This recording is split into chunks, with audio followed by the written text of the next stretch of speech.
श्री गुरु गोविंद सिंह जी महाराज। जन्म साखी श्री गुरु गोविंद सिंह जी की। गुरु जी की शादी। एक बार लाहौर की संगत मिलकर सदगुरु जी के दर्शन करने के लिए अनेक प्रकार की भेंटा लेकर उपस्थित हुई। उनमें एक सुबक्षी क्षत्रिय अपनी लड़की का रिश्ता सदगुरु जी को देने के लिए तैयार हो गया और उसने माताजी के पास अपनी यह इच्छा प्रकट की, जिसे माताजी ने स्वीकार करके सदगुरु जी को छुआरा लगा दिया।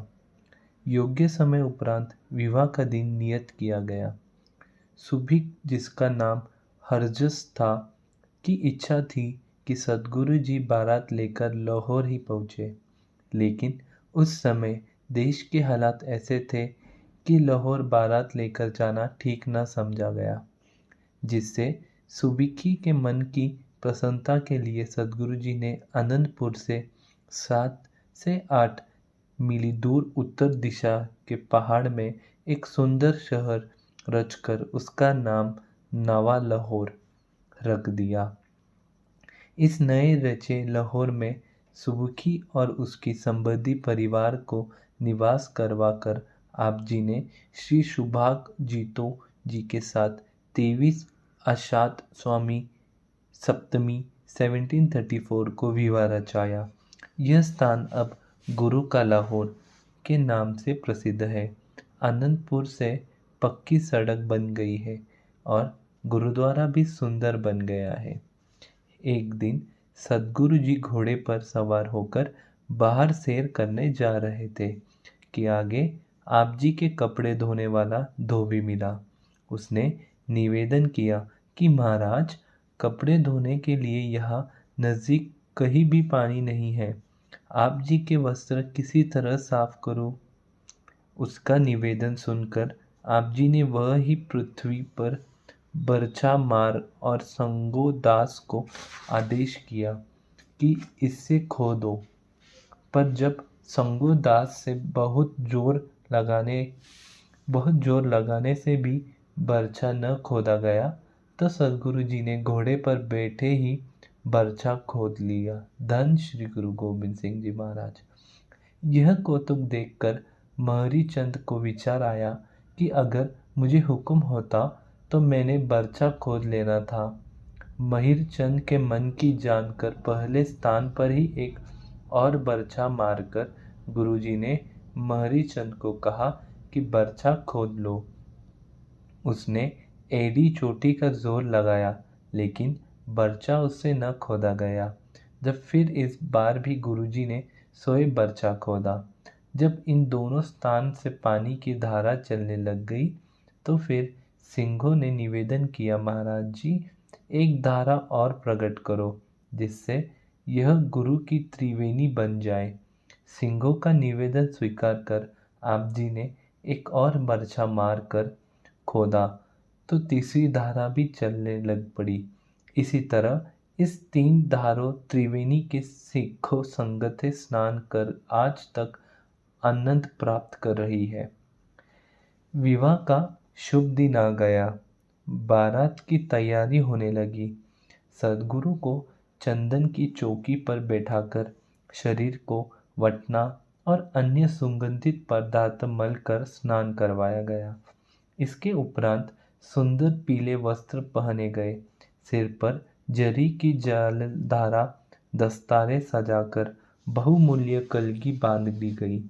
आप जी के पवित्र दाएं हाथ को गाना तथा माथे पर कीमती मोतियों की लड़ी वाला सेहरा सजाया गया। रिश्तियों ने इस समय खुशी के गीत गाकर समय को बहुत सुहावना कर दिया। हर तरफ खुशी से खिले हुए चेहरे नजर आ रहे थे।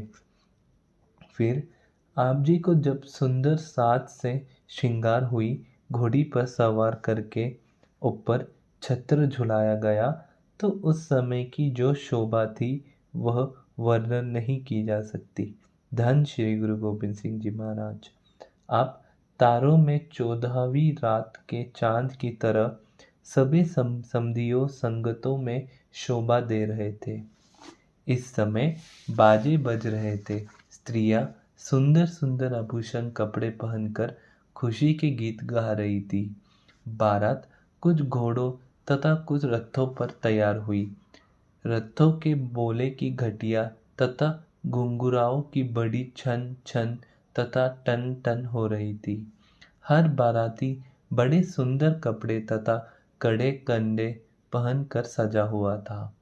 बारात की रवानगी की अरदास करके के उपरांत सबसे आगे निशान झूलते जा रहे थे और फिर सदगुरु जी सुंदर घोड़े पर सवार होकर जा रहे थे। आप जी के शीश पर सुंदर छत्र झूल रहा था। पीछे गुस्सर पीछे घुड़सवार तथा रथ सवार बाराती अपनी अपनी सवारियों को नचाते तपाते जा रहे थे।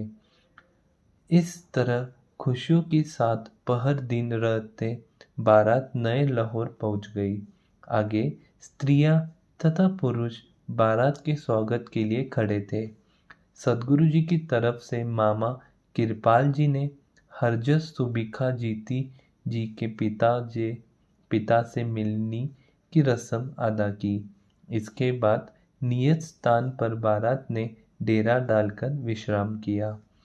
संध्या के समय आप जी के विवाह की रस्म लावा फेरे पुराते रीत रिवाज अनुसार संपूर्ण करके बारात को भोजन करवाया गया।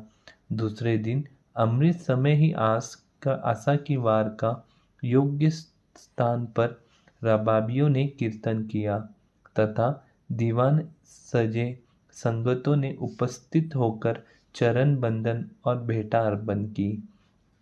इसके बाद एक दिन सरहंद की, दूसरे दिन रोपड़ की तथा तीसरे दिन होशियारपुर की संगत ने सदगुरु जी को बारात सहित भोजन खिलाया।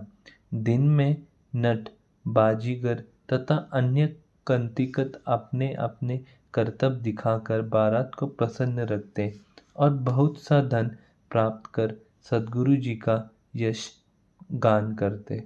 धन श्री गुरु गोविंद सिंह जी महाराज। धन श्री गुरु गोविंद सिंह जी महाराज।